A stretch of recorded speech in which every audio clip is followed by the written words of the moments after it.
Hello everyone, so this is Edmond, Mindaros Channel, at sa video ito ay pag-uusapan natin at i-guide ko kayo on how to buy or top up token text mobile load in coin.ph. So sa coin.ph app naman natin, may feature din siya na pwede tayong mag-top up or mag-buy ng regular load sa ating mobile phone. So ang maganda dito ay wala po itong transaction fee, so free of charge po siya. Kaya lang, ang pwede lang natin itong i-purchase yung regular mobile load, wala po silang data promotions. Kaya kung hindi mo kabisado kung paano ba mag-top up or mag-buy ng mobile load, then stay tuned ka lang at start na natin. So ang next step ay kailangan mo lang mag-login or i-open mo lang dito ang yung coin.ph app and then i-click mo lang. Dito lang sa ating coin.ph profile homepage at dito lang sa baba, kailangan mo lang i-select dito yung Discover, i-click mo lang. And then dito na tayo sa Discover, dito mo makikita yung other settings katulad ng Rewards Hub, Referral, Pay Bills, Loyalty Rewards, Launch Pool, and then mayroon naman silang online lending mga kaibigan. So mayroon naman silang mabilis cash or yung one hand. So since mobile load yung kailangan natin itong i-purchase, and then dito lang sa General, kailangan mo lang i-select dito yung Buy Load. And then dito na tayo sa buy load. So nandito naman yung mga selected na telco network na available lang dito sa coin.ph. So mayroon ditong Globe, Smart, Touch Mobile dito, and then Talk and Text. So 5 lang yung telco network na pwede natin i-purchase dito.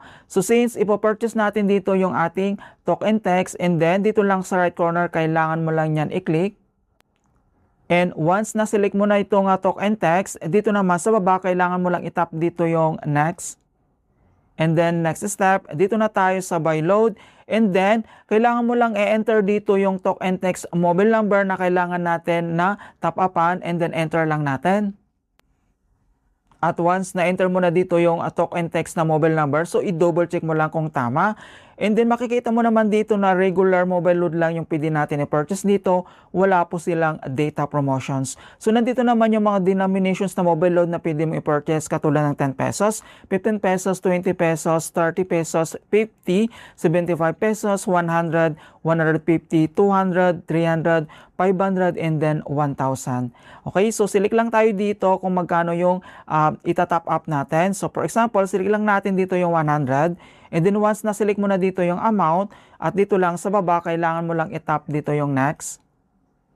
And then another step, dito na tayo sa confirmations. So buy load for Talk and Text, yung mobile number natin dito. And then transaction details, nandito naman siya. And then yung amount. And ang maganda talaga dito ay wala pong bayad yung kanyang transaction fee. Unlike sa iba na may bayad po siya. Okay, so dito sa coin.ph, makikita mo naman dito na total free of charge po yan. Nakalagay dito na free. So kung magkano lang yung amount na itatap up mo dito, yun lang yung kailangan mong bayaran dito. Okay? So kapag okay na, dito naman sa baba, itap mo lang dito yung buy load. And kailangan lang tayo mag-biometric authentications or i-enter mo lang dito yung coin.ph wallet mo na PIN para ma-authorize natin yung transaction. So gagamitin natin dito yung ating fingerprint. So scan lang natin dito sa mobile screen. Okay, so makikita mo naman dito na transaction processings. Okay, so nandito naman yung details, and then kailangan lang natin itap dito yung check details. Tingnan natin kung successful na send na po siya. So itap mo lang dito yung check details. And then makikita mo naman dito na successful na send na yung load, and then as in talaga na makikita mo dito zero po siya, walang bayad. And then back lang tayo dito. So since naka-receive tayo dito ng text message, ayan. So dito makikita mo na successfully na receive na natin dito yung 100 na niload natin dito gamit lang yung ating coin.ph. So nandito na yung 100 pesos na mobile load mga kaibigan na receive na natin dito.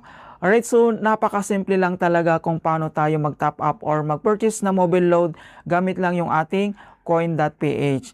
In hope na nakapagbigay ako ng konting kalaman at guide tungkol sa coin.ph app tutorials. Thank you guys, and see you in my next tutorials.